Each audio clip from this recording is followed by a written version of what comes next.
Investing in real estate for me was actually very scary, but it was being in real estate sales for over 15 years, the first 10 years before I ever bought a house.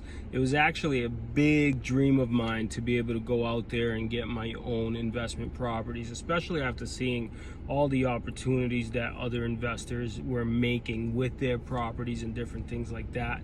It does take money and it does take finances. You do have to get good at saving. You do have to have some experience, but overall it's very, very lucrative, and it could give you an absolute game changer for building wealth, creating retirement, being able to pay for your family's needs, and just living a much better life on top of your working income, eventually replacing your working income. So let's just talk about what it's going to take.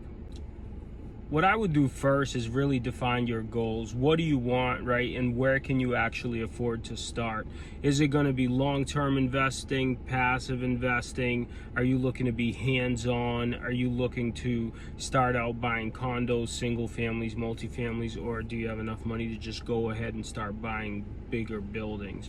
I think number one is just define your goal, figure out where you are, where you're going to start, and what you're going to go with.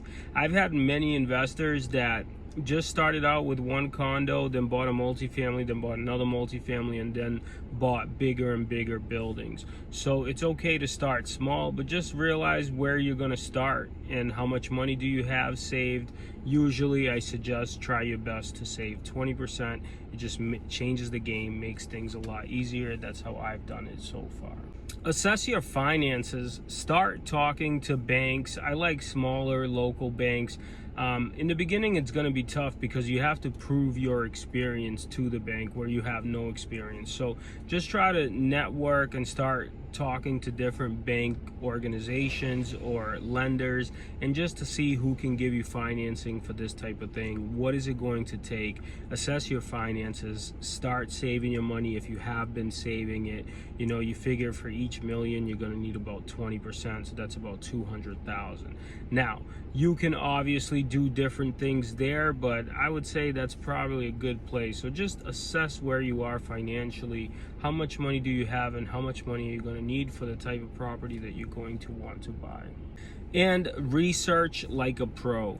I think that one of the things that helps me invest in the areas that we know very well is I'm selling real estate all around the same areas. I'm working with other investors all around the same areas. So when I see a property and I could see that the rental can be raised, I could see that with some improvements I can make the property value go up, all those things. I just take that into consideration, and with my experience, I'm good to go. So just try to have a trusted advisor to kind of help you, who knows the area and who knows what can be done with all these different properties. And just remember, it's not about just making money today. It's about securing your tomorrow, having more money for retirement, having more money so that later on, if for some reason you don't have your job or you don't want to work anymore, you can literally have your investments pay for your lifestyle, and that'll be absolutely awesome. And just remember, in the beginning of my investment journey, that first building, I mean, we were so scared of buying our first building. We literally were thinking about putting in an offer, thought about putting in an offer, talked ourselves out of it, thought about putting in the offer. Then we put in the offer, and we just took too long. And somebody got the house from underneath us, and we were so sad. We were like, wow, that must have been such a good offer. We really could have got that house. And that was my first investment, and we were super nervous. And then the broker called us and they said, hey, the deal fell apart because of some issues with the building, and do you want it? And we actually were like, looked at my brother looked at me, and we're like, hell yes, we want that building. And we ended up getting the building. I mean, we turned the building around, raised the rents, and now it's on its way to be extremely profitable, and it generates cash flow every month.